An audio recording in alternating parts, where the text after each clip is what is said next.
जब 9000 साल बाद सुग्रीव गुफा के अंदर घुसे नासा के वैज्ञानिक, जानकर आप भी हैरानी में पड़ जाएंगे।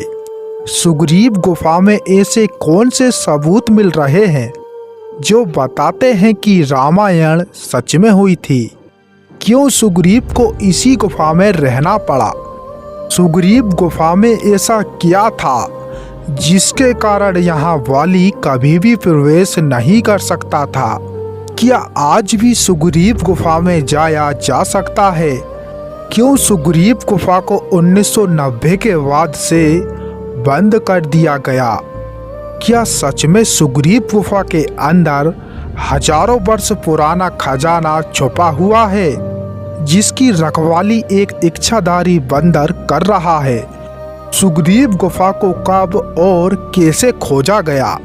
दोस्तों, सुग्रीव गुफा से जुड़े ऐसे कई हैरान कर देने वाले अद्भुत रहस्य जिनके बारे में जानकर आप भी कमेंट में जय श्री राम लिखने पर मजबूर हो जाएंगे।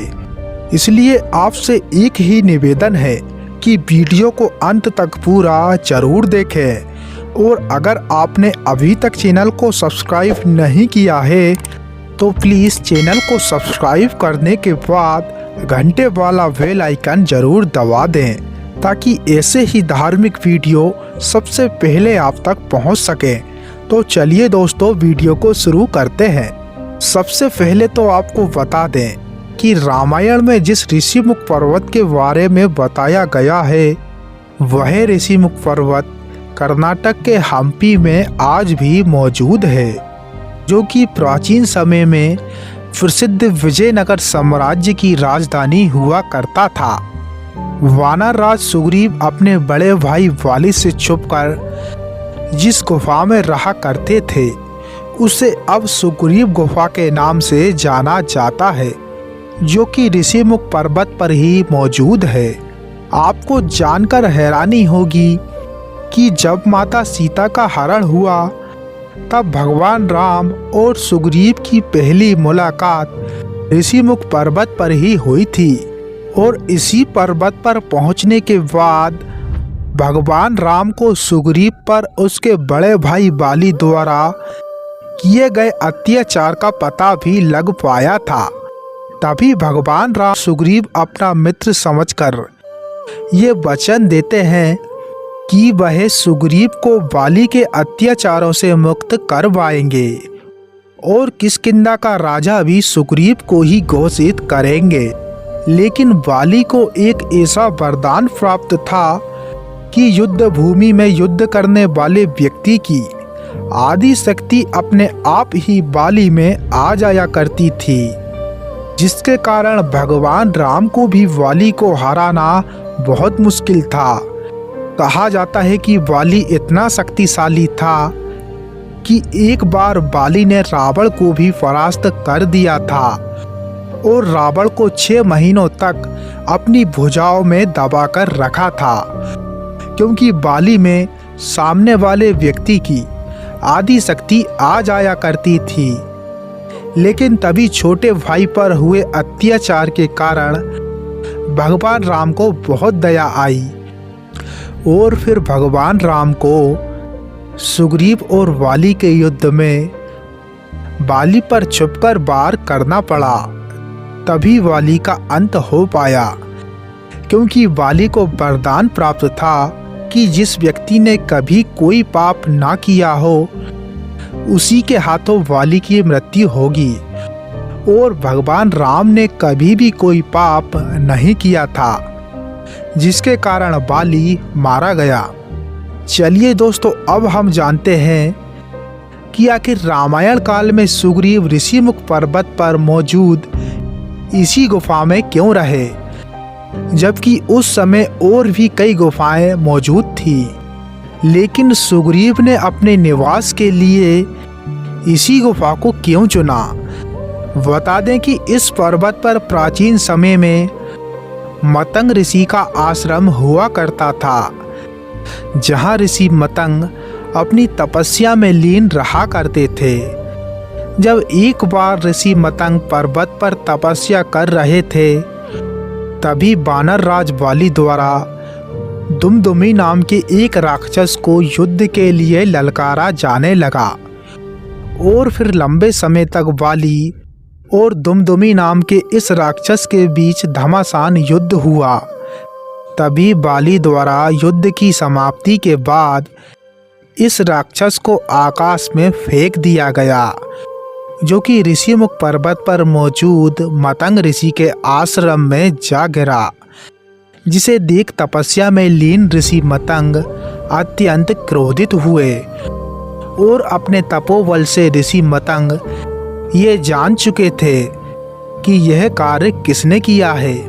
और तभी ऋषि मतंग द्वारा बाली को यह श्राप दिया गया कि जैसे ही बाली ऋषिमुख पर्वत पर मौजूद इस आश्रम के क्षेत्र पर पहुंचेगा, वैसे ही बाली की मृत्यु हो जाएगी, जिसके कारण बाली कभी भी ऋषिमुख पर्वत के आसपास नहीं आ सकता था। यही कारण है कि सुग्रीव द्वारा ऋषिमुख पर्वत पर ही इस गुफा में निवास किया गया, ताकि बाली यहाँ ना पहुँच सके, क्योंकि बाली को मतंग ऋषि का श्राप जो था।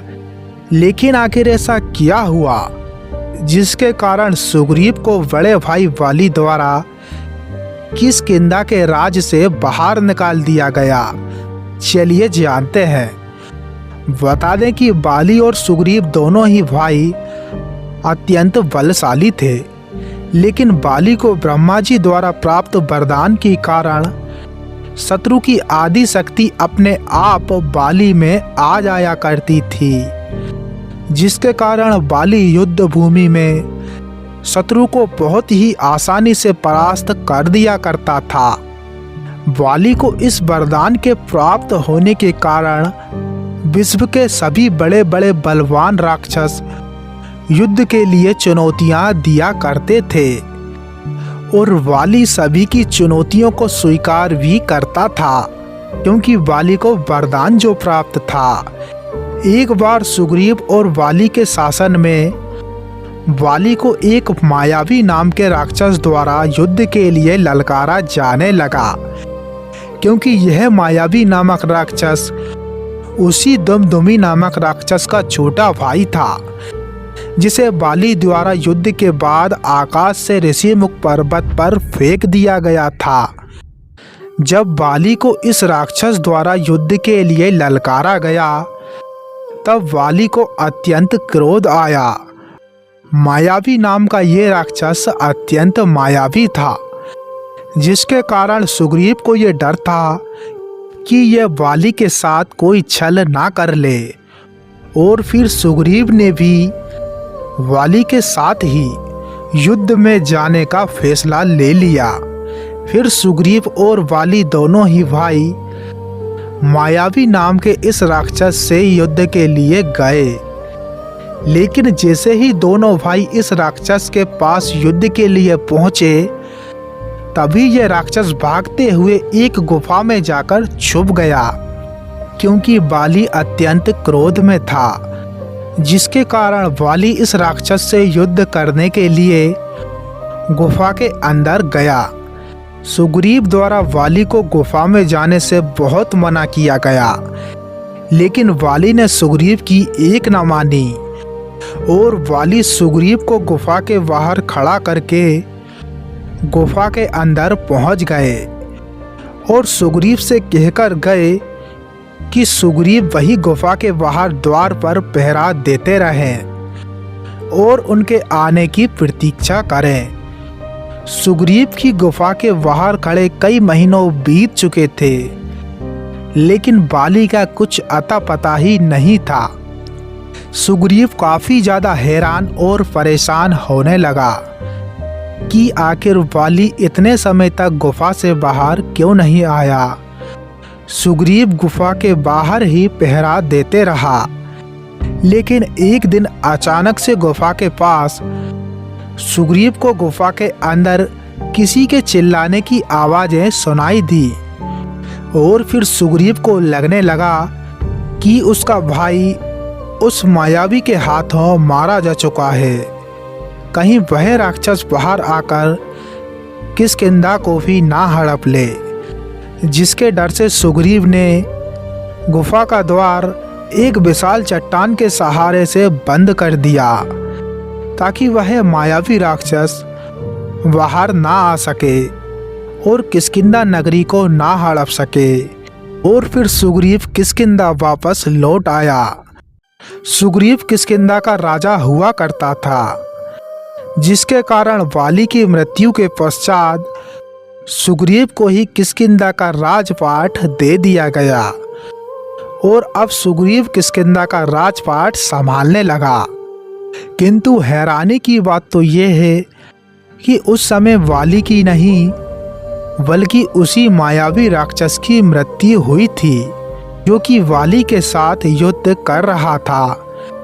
जब वाली गुफा के बाहर आता है और बाहर आकर ये सब देखता है कि किष्किंधा का राजपाट सुग्रीव संभाल रहा है, तो यह सब देख वाली अत्यंत क्रोधित होकर सुग्रीव को किष्किंधा नगरी से बाहर निकाल देता है, क्योंकि वाली को लगता है कि यह सब उसके भाई सुग्रीव का ही किया गया षड्यंत्र था ताकि सुग्रीव किष्किंधा का राजपाट संभाल सके, जिसके कारण सुग्रीव को किष्किंधा के राज से बाहर निकाल दिया गया।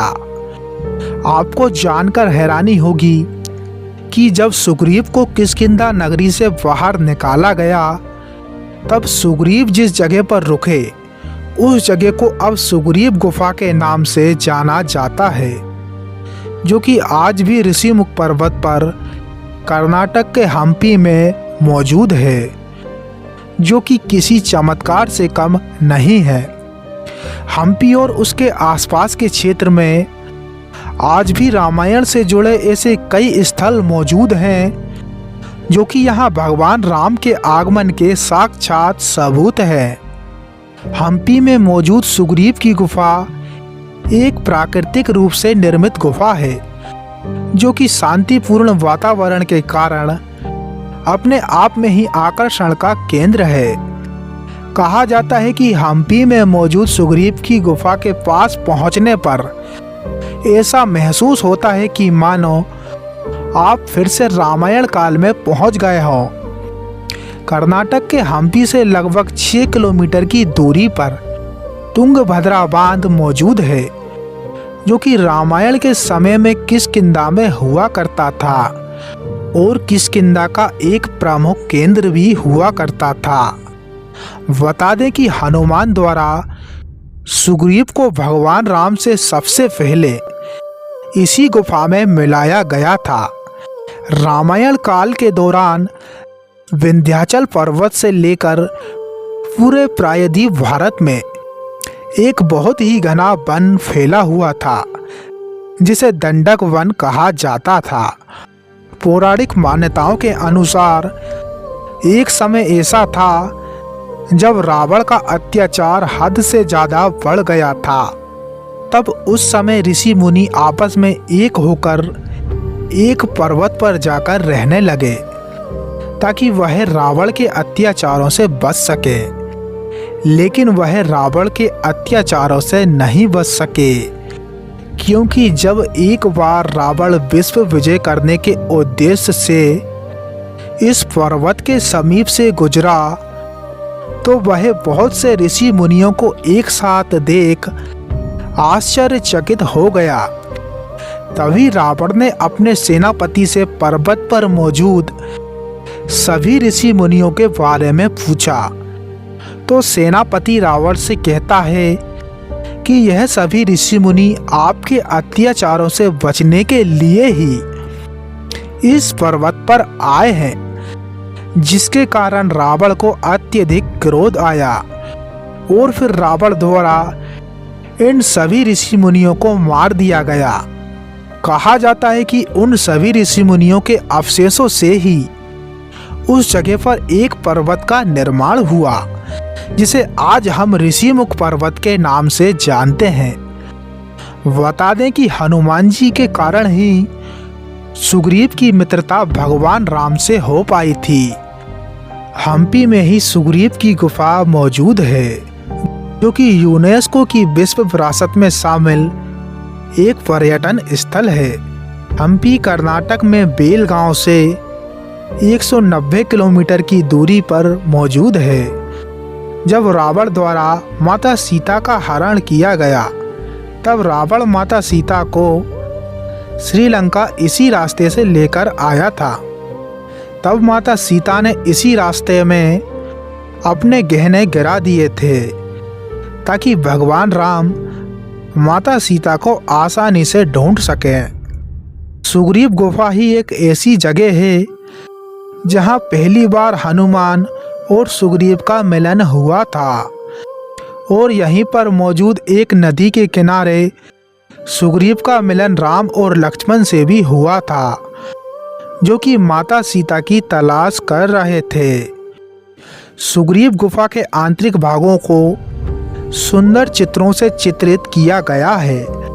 आपको जानकर हैरानी होगी कि आज भी सुग्रीव गुफा के अंदर ऐसे कई पद चिन्ह मौजूद हैं जो बताते हैं कि राम और लक्ष्मण इसी सुग्रीव गुफा में सच में आए थे और रामायण सच में हुई थी, जिसके कारण यहाँ प्राकृतिक पर्यटक को देखने के लिए दूर दूर से लोग दौड़े चले आते हैं। प्राचीन समय में सुग्रीव गुफा के पास और ऋषिमुख पर्वत के निकट एक तुंगभद्रा नामक नदी बहा करती थी और इसी समय ऋषिमुख और तुंगभद्रा नदी के घेरे को चक्र तीर्थ कहा जाता था। कहा जाता है कि तुंगभद्रा नदी के तट पर बसा ये क्षेत्र बहुत ही सुगम है। यहाँ आज भी ऐसा प्रतीत होता है कि मानो आप फिर से रामायण के कालखंड में पहुँच गए हो, क्योंकि यहाँ का भौगोलिक परिदृश्य आज भी परिवर्तित नहीं हुआ है। जब सुग्रीव गुफा की खोज की गई तब यहाँ हम्पी नगरी बसी हुई थी, लेकिन आपको जानकर हैरानी होगी कि आज के समय में हम्पी के आसपास के क्षेत्र में आज भी रामायण प्रसंग से जुड़े ऐसे कई स्थल मौजूद हैं और ऐसे कई सबूत मिलते हैं जो कि भगवान राम के आगमन के साक्षी हैं। लेकिन विडंबना देखिए कि आज भी कुछ लोग ये नहीं मानते कि आज भी धरती पर सुग्रीव की गुफा मौजूद है। जब वैज्ञानिक सुग्रीव गुफा के अंदर गए तब वैज्ञानिकों को रामायण काल से जुड़े पद चिन्ह और गुफा की बनावट सहित ऐसे कई प्रमाण मिले, जिन्हें देखने के बाद वैज्ञानिकों को भी लगने लगा कि हाँ, वास्तव में प्राचीन समय में यहीं पर भगवान राम आए थे और उन्होंने सुग्रीव से इसी गुफा में भेंट की थी। आइए अब जानते हैं कि आखिर क्या हुआ जब नासा का एक वैज्ञानिक सुग्रीव की गुफा में पहुंचा। आज हम बात करने वाले हैं डेनियल जोसेफ नाम के एक ऐसे वैज्ञानिक की जो कि नासा में कार्यरत थे और यह दीपावली के पावन पर्व पर भारत भ्रमण के लिए आए थे। डेनियल ने भारत भ्रमण के दौरान सोचा कि क्यों ना रामायण पर शोध किया जाए, क्योंकि डेनियल को नए नए शोध और आविष्कार बहुत ही पसंद थे। और फिर डेनियल ने रामायण शोध की शुरुआत हम्पी में मौजूद सुग्रीव की गुफा से ही की। लेकिन डेनियल जब सुग्रीव गुफा के अंदर पहुंचे तो उसका जो नज़ारा था वह चमत्कारिक था। ऐसा लग रहा था कि मानो फिर से रामायण काल में पहुंच गए हों, क्योंकि उस जगह के क्षेत्र में आज भी कोई परिवर्तन नहीं है। डेनियल को गुफा में घुसते ही सबसे पहले भगवान राम और लक्ष्मण के पद चिन्ह दिखलाई पड़े और डेनियल आश्चर्यचकित हो गया। और फिर डेनियल थोड़ा और आगे बढ़ा तो उसे फिर सुग्रीव की गुफा का बंद वाला भाग दिखाई दिया, जो कि हमेशा ही बंद रखा जाता है और सबसे ज़्यादा रहस्यमयी है। लेकिन डेनियल ने इसी रहस्यमयी भाग पर जाने के बारे में सोचा, क्योंकि डेनियल गुफा के रहस्य से पर्दाफाश करना चाहते थे। लेकिन कुछ अधिकारियों द्वारा सुग्रीव गुफा में डेनियल को उस रहस्यमयी भाग पर अंदर जाने से रोक दिया गया। लेकिन डेनियल ने उनकी एक न मानी, क्योंकि डेनियल को नई नई चीजें खोजना बहुत पसंद था। और फिर डेनियल नाम का ये वैज्ञानिक इसी गुफा में रात को 2 बजे पहुंच गया। और फिर रात को डेनियल को गुफा में जो दिखा उसे देखकर डेनियल खुद ही दंग रह गया, क्योंकि गुफा के अंदर डेनियल को साक्षात हनुमान जी के पद चिन्ह दिखलाई पड़े, जो कि हनुमान जी के बतलाए जाते हैं। कर्नाटक के हम्पी में मौजूद सुग्रीव की गुफा कोदंड नामक पर्वत से 15 मिनट की दूरी पर मौजूद है। इसी सुग्रीव की गुफा में भगवान राम और लक्ष्मण जी की मूर्तियां भी बनी हुई है, जो कि किसी चमत्कार से कम नहीं है। सुग्रीव गुफा वैसे तो काफी ज्यादा बड़ी है, लेकिन बीते कुछ वर्षों से सुग्रीव गुफा का कुछ भाग बंद कर दिया गया है। कहा जाता है कि सुग्रीव गुफा के अंदर एक छोटी सी सुरंग मौजूद है, जहां एक इच्छाधारी बंदर इस सुरंग की रखवाली कर रहा है, क्योंकि इसी सुरंग के अंदर अत्यधिक खजाना भरा हुआ है। और दोस्तों, जिस स्थान पर स्वयं भगवान राम के पैर पड़े हों, वह स्थान किसी खजाने से कम थोड़ी ना है। कहा जाता है कि इसी गुफा के अंदर यहाँ एक इच्छाधारी बंदर लगभग 5000 सालों से खजाने की रखवाली कर रहा है। लेकिन क्या यह सच है? तो चलिए दोस्तों जानते हैं कि आखिर इसके पीछे की पूरी कहानी क्या है। एक समय की बात है, राघव और सुनैना नाम के 2 पति पत्नी इस सुग्रीव की गुफा के अंदर घूमने के लिए पहुंचे। अंदर पहुंचते ही राघव और सुनैना को एक अलग ही अनुभूति होने लगी। उन्हें लगने लगा कि मानो वह फिर से पौराणिक काल में पहुंच गए हों। और फिर सुग्रीव गुफा को घूमने के बाद राघव और सुनैना फिर से अपने घर को आ गए। लेकिन उसी रात्रि के समय सुनैना को एक सपना आया कि सुग्रीव की गुफा में ही बहुत सारा खजाना मौजूद है, क्योंकि सुनैना को यह सपना सुबह के ब्रह्म मुहूर्त में आया था। इसलिए उसे लगा कि वास्तव में सच हो सकता है।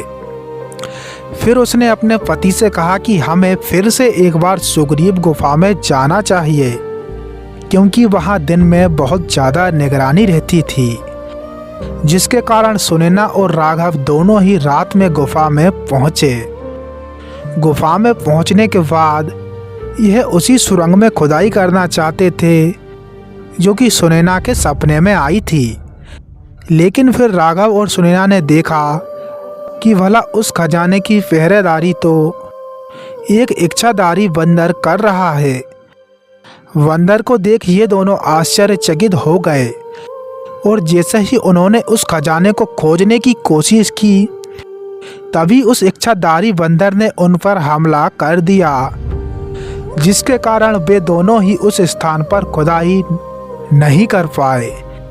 लेकिन वहीं से थोड़ा और आगे चलकर उन्हें इसी गुफा पर एक अन्य स्थान दिखाई दिया, जहां पर उन्होंने थोड़ी ही खुदाई की और वहां से उन्हें एक कोहिनूर हीरा प्राप्त हुआ। लेकिन दोस्तों, जैसे ही कर्नाटक के लोगों ने गुफा में एक निश्चित स्थान पर खुदाई देखी, तो उन्होंने इसकी सूचना तुरंत ही पुलिस को दे दी और अपराधियों को पकड़ने की मांग रखी। इस घटना के 4 महीनों तक अपराधियों का कुछ अता पता नहीं चल पाया। लेकिन राघव और सुनैना दोनों ही 4 महीनों बाद खुद ही पुलिस स्टेशन पहुंचे और उस कोहिनूर हीरे को उन्होंने वहां जमा करवा दिया।